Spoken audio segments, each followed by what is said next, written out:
Hey guys, it's Lucky Ghost. Today we're going to be doing something a little bit different. I thought it'd be fun to take a look at the Elder Scrolls Online subreddit and see what the top 10 posts of all time were. What we're going to do is start from number 10 and make our way to number 1.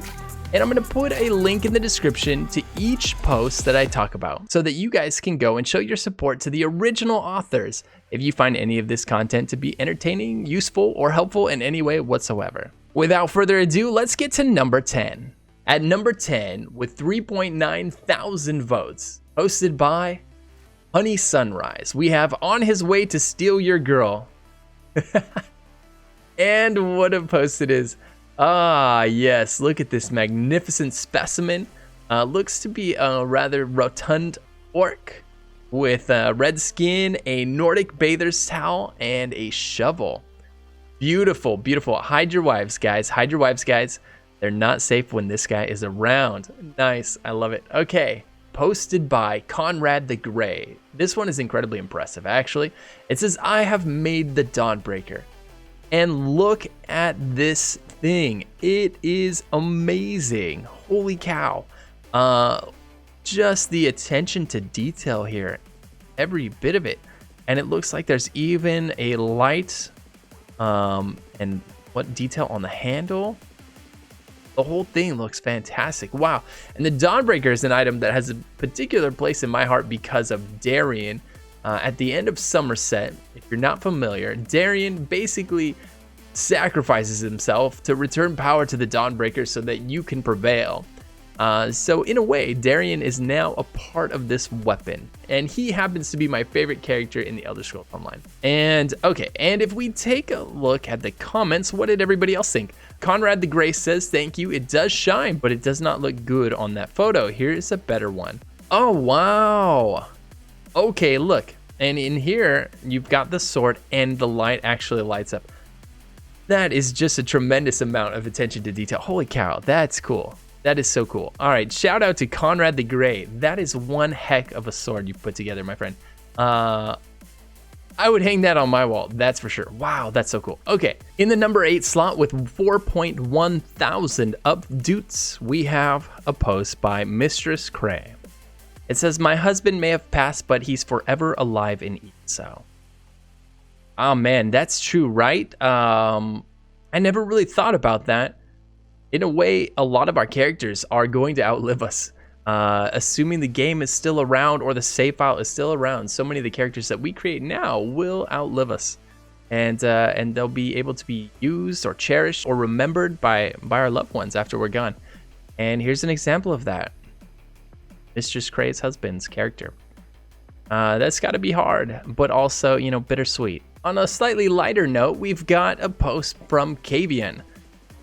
With 4.2 thousand upvotes, it says, next patch, most important addition.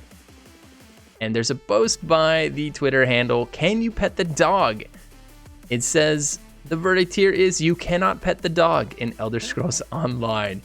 When was this posted? Because you can now. Okay, 1 year ago. Oh, all right. This makes this post even cooler because you can now pet the dog in Elder Scrolls Online. With the addition of the Markarth DLC, there is now a dog that you can pet in Markarth. Oh, there's a nice little thing down here. The Elder Scrolls Online actually responded to the post and said, we have failed our community with this grievous oversight.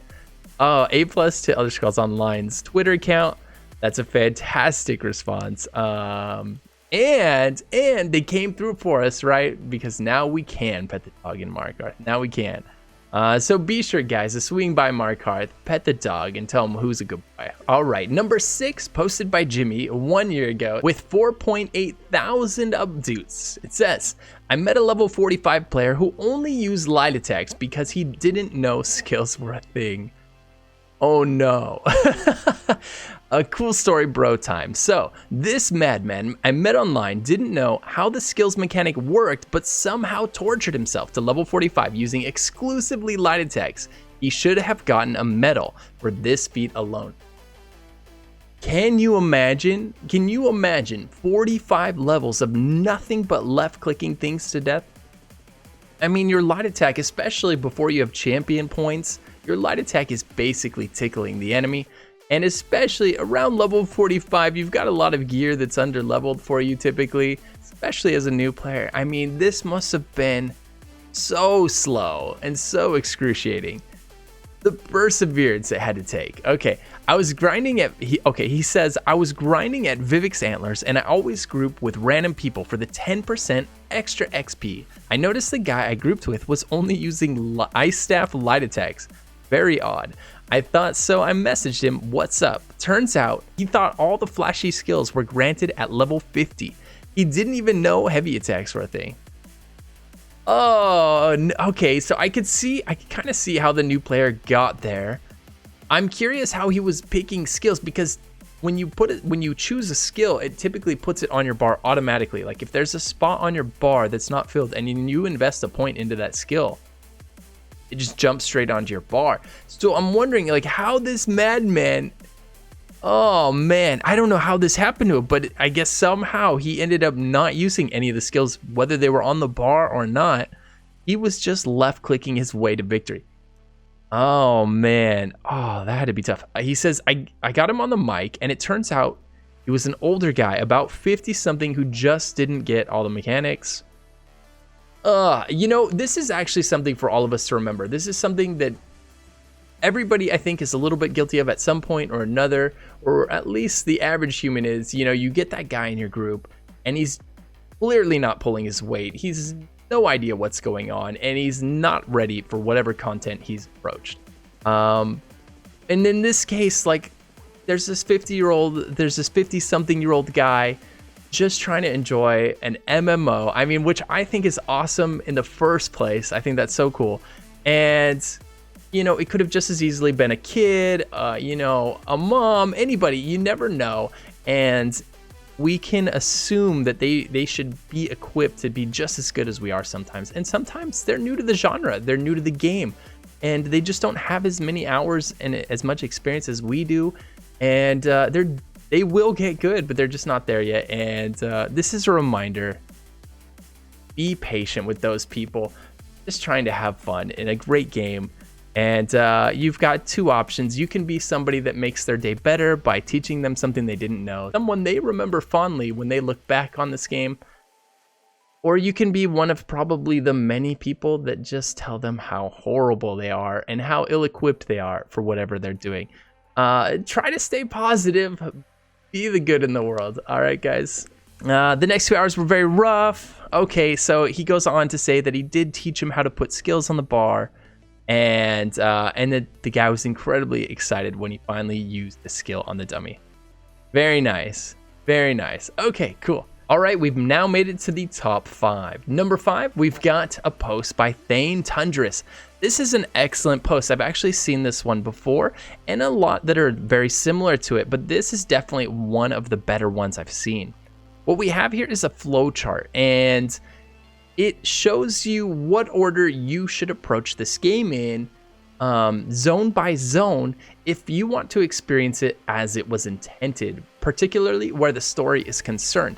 So it tells you where to start, which would be Canarthy's Roost, Strass Mackay, or Bleakrock Isle, and then how to progress zone by zone through the entire game, all of the way until you reach the newest DLC. This is fantastic, and the way the game works now is you are dropped into the newest chapter that you own. Did you buy Greymoor? Well, then it's going to drop you in Greymoor. Is the newest chapter you own Elsewhere? Well, then you're going to start in Elsewhere. There's not really a particular rhyme or reason to where you start in the game and in the story beyond what do you own. And I think that this is a bit of a misstep on Sauce's part, but I do understand why they do it. But at the same time, I think a lot is lost in the narrative and in the story and in your attachment to certain characters by doing it this way. If you are someone that really enjoys the story in the Elder Scrolls Online, I highly encourage you to go and do it in order. Start in the starter zone and soak up each zone story quest and work your way all the way through the game in the order that it was intended. You meet a lot of characters along the way. You become very attached to them, like Jakarn and so on. And you interact with them for zones and zones and zones beyond where you meet them. And you meet them multiple times. Whereas when you start in the middle of the story somewhere and you interact with these people, You don't fear for their you don't fear as much for their well-being because you don't know who they are. You don't know that you spent the last few zones working with them to save the world, right? And so you're not as excited when they show up like you would have been had you known that you knew them so well. And you don't have that relationship and the bonding that you've gone through, all those times that you survived and everything. So I really do recommend, if you can, and if you're interested in the story, right? If you're not a quester, don't worry about it, right? If you don't care about the lore, if this isn't something you're into, then, you know, this isn't for you. But if you do, I highly recommend doing it in order if this sounds like something that you would care about. It's definitely worth it.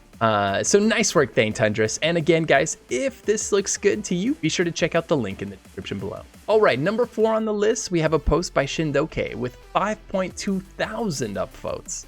It says, rest in peace. A member of the Ebonheart Pact is gone and all 3 alliances respect.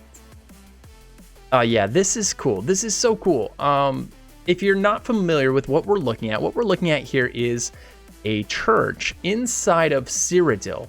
So at any given moment, all of these players could and typically would kill each other. They would all fight to the death, and it would only take one person to really ruin this moment by starting to attack everybody, but nobody did. They're all standing here and everybody's putting aside all their differences, all of the probably countless teabags that have been exchanged from one of these people to another, putting that aside for a moment to honor something bigger than themselves, the loss of a fellow gamer. It's just so cool to see a community come together for something like this. You know, it's very heartwarming. I love this. Number 3 on the list, a post by Elusive Man Jr. with 5.2 thousand upvotes. He says, Elder Scrolls Online, like many MMOs, has brought people together. Always sad when death tears us apart. Oh man, it's going to be a pretty heavy one, it sounds like. So the post goes on to say, happened to me on Steam. Met a random dude on the Elder Scrolls Online, did a ton of stuff together. Dungeons, delving, and RP into this huge game. One day he basically gave me all of his loot, even the item we had fought a little bit to get shared, and announced to me that he had a tumor growing near his spine. The doctors aren't happy and promised me he would keep in touch after his stay in the hospital. I still check on his account from time to time. Last online 793 days ago. Oh man, so gosh, that's man, that one hits home, doesn't it? Anytime, I mean, I think we can all relate to this a little bit. We've all got that friend on our list from that game way back that we played with, you know, we were inseparable with, we did everything with for a period of time, and they're still on the friends list, and it has been hundreds, and in my case, sometimes thousands of days since that individual has logged online. And without fail, every time I scroll down on my list and I see those names, the nostalgia hits me. And I remember the times we had together and the things that we did. And I always wonder, what are they doing now? What happened? Did they just get a new account? Did they just stop playing this game and they're playing something else? Or did they just stop gaming altogether because they had a family? And I find myself kind of getting lost in that train of thoughts of where they might be in their lives now. But man, this is tough. You know, it sounds like this guy knows exactly what happened to him. Would see me pass away 793 days ago at the time of this post. And man, that's heavy. I'm noticing there's a lot of like very heartwarming posts in this top 10 list for Elder Scrolls Online. You know, I would have expected it to just be memes on top of memes, or but no, leave it to the Elder Scrolls community to have 3 or 4 posts as just heartwarming or heart-wrenching posts in the top 10 to just really just, you know, showing just how compassionate this community is. It's something that you experience when you're playing the game, and you definitely notice it. And here you go on the Reddit, no different. All right, number 2 on the list, we've got a post by My Name's Tanner. And he's got 5.5 thousand updoots on this post. He says, they get so mad when you call them out. Oh man, this sounds spicy. Okay, so he says, we've got an image here, and he goes, I don't know why you sit in that queue. I get in instantly as a DPS. What? Just change your role to tank and you get right in. And then the dog smile. I think that this is a little comic that's going to put a smile on a lot of people's faces. Something we've all experienced. You get into that DLC dungeon and you've got somebody that cute as your tank that's clearly not a tank. He's a DPS that wanted to take the shortcut, and he ends up leaving the group on you, leaving you with 3 people instead of a 4-man dungeon without a tank. It feels bad, and you know, the dog's doing the right thing here. The dog's doing the right thing. Good boy. Good boy. Let's see what the comments have to say about this spicy topic here. Okay, and he says, the best part of queuing as a fake tank is that you don't have to deal with fake tanks. Yeah, that's true. That would be the best part. Fake healers coming soon. Yeah, those are definitely already here too, right? And the best part about being a real healer is learning how to out-heal suicidal tendencies of 3 DPS. Yeah, okay, I'm guilty of that. As a DPS, I'm very suicidal, and you know, it's more of a testament to my faith in my healer than anything else. You know, I know they got my back. I can run in there headlong and start swinging my battle axe. And number 1, posted by Spockfarah2 6 months ago with 5.6 thousand upvotes. It says, it took them 4 to 5 years, but they finally got me. It was a good run. Now to change my name responsibly. Uh-oh, what was his name? All right, they say the account is receiving an official warning due to violating the terms of service and the code of conduct. We cannot allow names such as Jurgen Fjorskin, as it is in direct violation of following sections of our code of conduct. Yeah, okay, I mean, that's fair, that's fair. Okay, first of all, I think there's 2 things that are really impressive about this post. 1, it took 4 to 5 years for this man to get caught. That's amazing. I would be surprised if he was in PvP because I feel like his name would have been reported a dozen times. But all the same, it's incredibly impressive that he made that 4 to 5 year run with that name. I've seen a lot simpler names get caught for this, so good on him. And then he also says, it was a good run, now to change my name responsibly. You know, he's not angry, and so props to him for handling this maturely. You know, he understands that he had a rather risque name and it's time to change it, and he's not angry about it. That's great, you know, so good for him. Good for Spockfarah2 for handling it well and taking responsibility. Name that he had to change.